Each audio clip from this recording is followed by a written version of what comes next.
Good morning, American truckers. Hope y'all are doing well out there, staying safe and staying out of trouble. If you're new to the channel, this is Trucking with Old Snapper, and I'm Old Snapper. Please like and subscribe and ring that little bell so you get notified whenever new videos come about. You can kick back, drive, relax, whatever. I'm going to tell you a little story about the only student I ever threw off my truck. I was a trainer for a little over 5 years, and a little over 5 years, I only ever put one student off my truck. And I think it was well deserved. But I'm gonna tell you all about it, and it was kind of a little nightmare situation, and it could have turned really bad, really quick. It almost did. But anyway, I picked up this guy at our yard at the company I was working for that time, and from the very beginning, we never really clicked. Two totally different people, but I was used to that. I mean, I'm a little bit weird myself, so I don't click with everybody. I had a lot of students I didn't click with, so I never really fretted over that. I didn't get all emotional because I didn't get along with whoever it was. I just made it work. As a trainer, you have a job to do, and you got to set all that stuff aside. Whether you and your student are going to be best friends or not doesn't matter. You know what I'm saying? So if you're a trainer out there, please keep that in mind. But anyway, this was a little bit different. There was a little bit of tension. And he was a big dude. When I describe him to people, when I tell the story, I normally describe him as like the guy from the Green Mile. Remember the guy, the big guy? I can't remember his name. I'm sure someone out there will remember his name, can put it in the comments, because I cannot remember that guy's name. Coffee, I think. He was big like that. I mean, he was a big dude. When he got up on the truck moved. I mean, he was a pretty big dude. But I had him on the truck for about 3 weeks. Training at this company was about 6 weeks long. We were about halfway through it. I had tried several times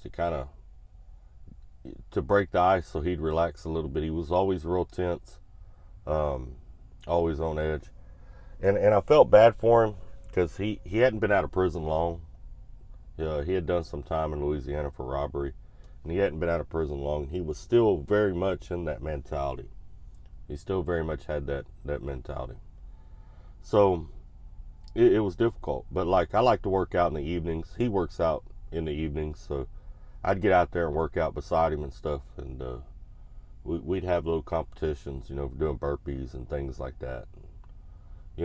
But no matter what, there was always tension. It was always something, you know what I'm saying? Well, I could tell you a bunch of stories about, everything that went wrong the whole time he was on the truck, but I'm not going to bore y'all with all that. We're going to get down to the meat and potatoes here. We were in Columbus, Ohio. We were at a company called Limited Brands. Company I used to work for, did dropping hooks there. They normally would go down to Florida or Texas. And we were at this place doing a dropping hook. And it was snowy, a little bit slick. It's a gravel parking lot, but the ice builds up on the rocks and stuff. It'll still get slick on you. And there's a little trick you can do if you're ever trying to disconnect from a trailer and it is slick out. Sometimes your tires will just spin. They won't want to come out from under the trailer.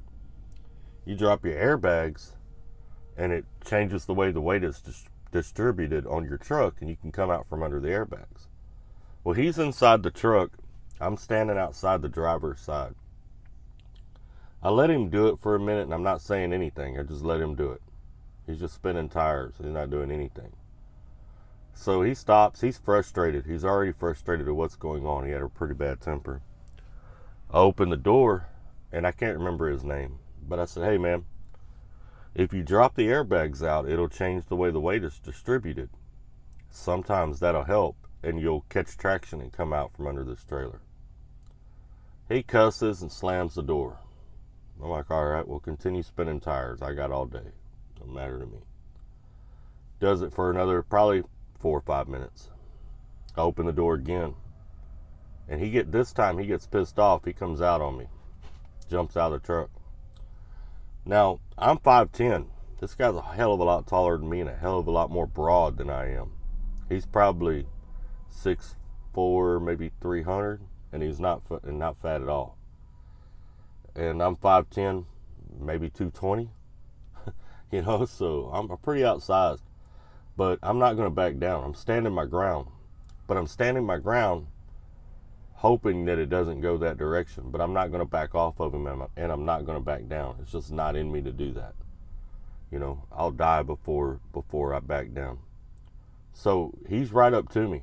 We're I would say face to face, but we ain't face to face. My face is to his chest, his head's above me. And he's screaming and pointing his hand, pointing down in my face and talking shit. I'm going to kill you. I'm going to do that. And I'm like, man, fuck. Anyway, he chills out for a second. So I go around him. I hop up in the truck. I drop the airbags and I pull out from under the trailer. He loses his shit. Starts slinging shit around outside. I mean, he absolutely loses his shit. We back up to the trailer next to it, hook up to it. At this point, I've decided he's not going with me anymore. This is it. This is the end of the road. So we hook up to the next trailer. I'm not paying any attention to him. I hook it all up. He's still cussing and fucking and going off and telling me this and that. And he's tired of my shit, tired of me fucking telling him what to do. And I mean, it was horrible. And I'm not even paying attention to him. He's trying to set me off is what he's trying to do. He knows I got a temper too, so he's trying to push it. He's trying to set me off. That way, we end up doing our thing. I hop up in the truck, and he's still out there fucking cussing and shit. So I roll down the window. I said, "Are you staying here or are you coming?" He comes around and gets up in the truck. And then he goes to put a seatbelt on. And I told him, I said, hey man, don't put your seatbelt on. You can go ahead and go back there in the back and get all of your stuff together. And I think that's a pilot that's over there in Columbus. But I told him, I said, we're headed to the truck stop.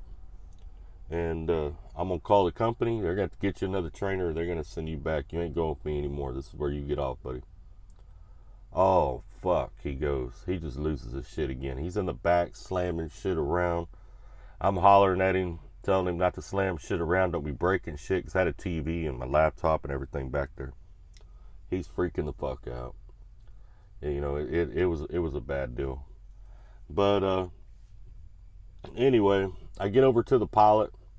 I call the company. I let them know what happened. They get him off the truck.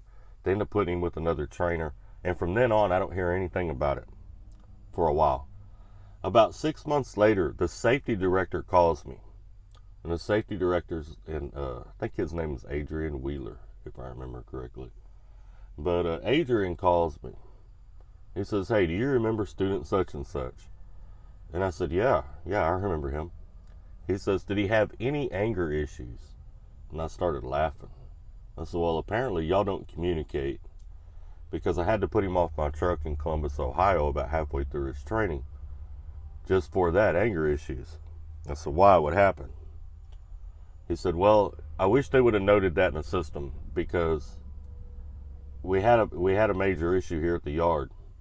At the company you worked at, you had a window you would go to if you were on the yard, and that's where you got your load at, leaving the yard. And they would have all the loads stacked up right there, and they would go through, pick whatever one they needed covered. That's the one they would give you anytime you came off the terminal there in Dallas. Well, apparently the student had gotten into it with the guy working the window, and either didn't like the load or whatever. It could have been anything. I mean, that dude had a pretty hardcore temper. It was worse than mine. But he reached through the window, grabbed that dude, tried to pull him out, swinging at him, trying to hurt him. And this older guy used to work the window. He's passed away now. I believe his name was Will. But he passed away of a heart attack probably 4 or 5 years ago. And they ended up having to call the law and all that and get him off the yard.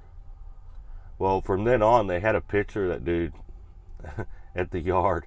And it said, if you see him, call 911 immediately. But that was the last I ever heard of that guy. Haven't seen him since. I assume he's back in prison probably, because he was sure having a hard time negotiating out here on the road. But anyway, drivers, that's the story. That's the one guy in 5 years I had to throw off my truck. I had a lot of them that I wanted to throw off my truck, but that's the only one I ever actually threw off my truck. I was telling this story in a live the other night, I believe on Red Hawk's channel. If you don't know Red Hawk, stop by and check him out. He's a pretty good dude. But I had a student that he had already been on another trainer's truck for several weeks, and then he got on my truck for whatever. I guess he had a couple accidents over there, but they didn't tell me this till later. They ended up putting him with me. He does all kinds of crap. I mean, all kinds of just outlandish stuff, and he wasn't remembering anything from day to day. But we're in Mobile, Alabama, and we're parked in the fuel island. Now, mind you, he's already been on another truck for 6 weeks, and he's been on my truck for a couple of weeks. So he's got about 8 weeks worth of training. You would think he'd be able to pull forward to the yellow line, right, after getting fuel. We're in manuals back in these days. But anyway, I tell him, I say, hey, man, I got to go pee. We're done fueling. Pull it up to the yellow line. Go get you something to drink. Do what you got to do. We'll meet back at the truck. Cool. I take off. I run inside to go pee. I come back out. I see a crowd around my truck, and my truck's not pulled forward. I'm like, oh, no, man. What happened? I go over there. Apparently, he had put it in reverse, not first, and backed into a Landstar truck that was behind us in the fuel island. Yeah, man, it makes for a long day. Makes for a very long day. Some of you guys out there that might be trainers, you know what I'm talking about. Training can be difficult, but it also can be a lot of fun. But you do have to be careful. There are trainers out there that have been murdered by their students. I know must have been maybe 10 years ago, maybe not quite that long ago, that a Warner driver was stabbed to death by his student.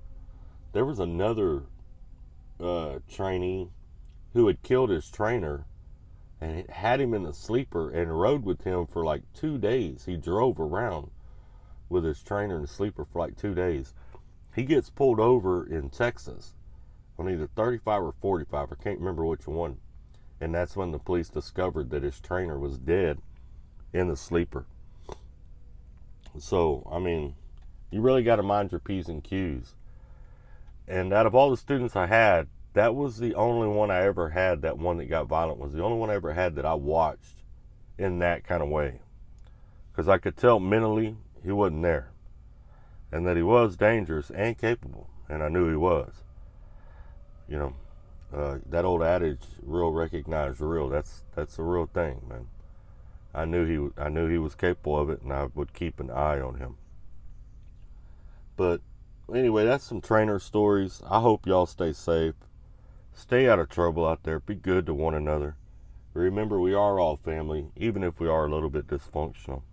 I appreciate each and every one of you that stopped by here to hang out on this channel. There's a lot of great YouTubers out here in our world of trucking, and a lot of them a heck of a lot better than me. I appreciate all of you. Don't forget to check out the member programs and subscribe if you're not subscribed, and don't forget to ring that bell. Take care, stay safe, and keep trucking.